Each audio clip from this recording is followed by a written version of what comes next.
Now, ask most Iranians and they'll tell you that they want relations restored with the West, including the United States. They were severed after the revolution 34 years ago and stuck behind a wall of mistrust that seems to grow taller every year, mostly over Iran's nuclear program. Iran believes the United States and its allies, including Israel, want regime change, while the West wants total transparency and confidence that Iran's nuclear program is entirely peaceful. Draconian Western sanctions have severely weakened the economy, hitting hardest at ordinary people, not the regime. As with every Iranian election, the question again, will it make a difference in relations with the United States? Thomas Pickering is a leading American diplomat, a former ambassador and senior State Department official. In the face of the dysfunctional official non-relationship between Iran and the U.S., Mr. Pickering has been involved in so-called Track 2 diplomacy, helping to keep communications channels open between the two countries. And he joins me now from Washington. Ambassador, welcome back to the program. Thank you very much. Great to be with you. It's good to see you again, because really, again, everybody wants to know, do you think this time there is an opportunity? Let's say a Rouhani is elected. Let's just say that happens. How do you see that, affecting relations? I don't want to be disappointing or downbeat at an opportunity, but my sense is that even Rouhani, who is himself a conservative and very close to Rafsanjani, which is perhaps a reason why he might not win, is not necessarily going to change foreign policy. I have a sense, and I think a number of Iranians have a sense, that that still rests in the hands of the supreme leader. It's been fascinating, however, that this election has had three gates. One, the Guardian Council, which eliminated candidates. Secondly, the public, which will have to choose. And thirdly, the kind of mysterious operation of what happened in 2009. Is there indeed a vote of the supreme leader? And is it like Lincoln in his cabinet, only his vote counts? We'll have to wait and see a little later today and tomorrow for those results.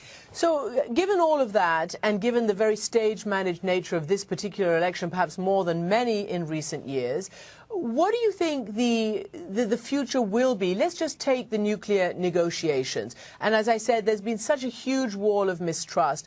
Is there a way to chip away at that?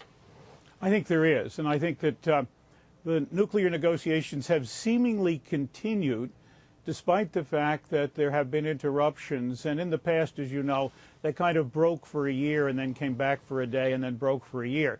So I'm reasonably optimistic that process isn't as awful as it used to be.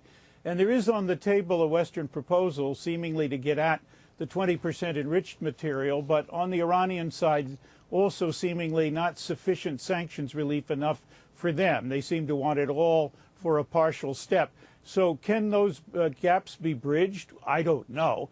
But one would hope there will be another negotiating meeting soon after the elections. One would hope that whoever is elected might themselves be a positive influence in the process, even though they're, in effect, pretty much regulated to the domestic environment and likely to be pretty much a kind of assistant deputy to the supreme leader rather than an independent force. I think they had both Khatami and Ahmadinejad, who played that role in different ways and seemingly didn't endear themselves to the supreme leader by doing so.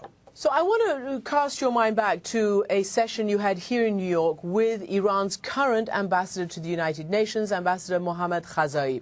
You were both on stage and it was on the record and we were able to watch it. And I want to play you a bit of an excerpt from what the ambassador said when he was responding to what then had been the latest offer of talks that had been issued by Vice President Biden. Right. As long as pressure is on Iran, as long as there is a sword on our neck to come for negotiation. This is not negotiation. So therefore, Iranian cannot accept that. As much as the Iran-US negotiation or dialogue or conversation is not a red line for us, the level of enrichment or stockpiling 20% enrichment is not a red line for us too. It sounded to me very much like there was an openness to discuss those levels. How did you take what he said there? I took that as basically a statement that reinforced the declaration of the supreme leader to turn down the bilateral talks on the one hand, and secondly, what I would call a slightly negative come on, Christiane, if that can really work in diplomacy with respect to 20% enrichment. Basically, in one set of words, turning it down, but in the other set, in a kind of tonal inference that maybe it might be workable. Mm-hmm. Give me a flavor of what it's like to engage with the other side, and you have done, not in an official administration capacity, but in so-called track 2. What it's like to engage, and I ask you because you know better than I do that over the last 34 years there have been periodically sort of olive branches extended from each side, from the U.S. side and indeed from the Iranian side. But it's never gone beyond sort of, the ether. There never seems to be any real connection. So when you're in there talking to whatever top-level officials on the other side that you do, what is it like? What are the grievances?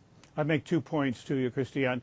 Talking track 2 means neither of us represent a government, and that changes the nature of the dialogue. And the good news is that we can talk about most things, even if we talk about them as potential or possible or maybes. The really interesting thing is to go back and read Jim Dobbin's book about his work in the Afghan conference of 2001, where his Iranian opposite number corrected his approach to an Afghan government by saying democracy and democratic ought to be among the requirements of the new government. And where together he and his Iranian opposite number sat down and tried to work out who would be the best person. It turned out to be Karzai, not necessarily a notable success, but not ipso facto a failure, and then they worked together to achieve it. That was quite remarkable, and it is an interesting testament to the fact that even after years of mistrust and misunderstanding, on some things we have been able to work together, like Afghanistan, and that still holds open promise. All right, so finally, after the election is clear and the winner is clear, presumably, what do you think the Obama administration's next move should be? I think the next move ought to be to go and inquire about when the next meeting will take place, whether it is in Almaty or someplace else is immaterial, and when and how they can begin to receive from the other side, as well as from their side, a sense of how we can cross the remaining bridges. The principal one is, of course, what kind of sanctions relief could be agreed for in return, limitations on 20% enrichment. And the other is the long-standing Iranian desire to have some description of what the end game might be like. A much more tricky proposition, but one that hopefully, because it isn't too difficult to describe in the most general terms, that ought to be available in one form or another. Ambassador Pickering, thank you very much indeed. Always good to get your insight. Thank you. Thank you, Christiane, very much. It's a delight to be with you. Thanks so much.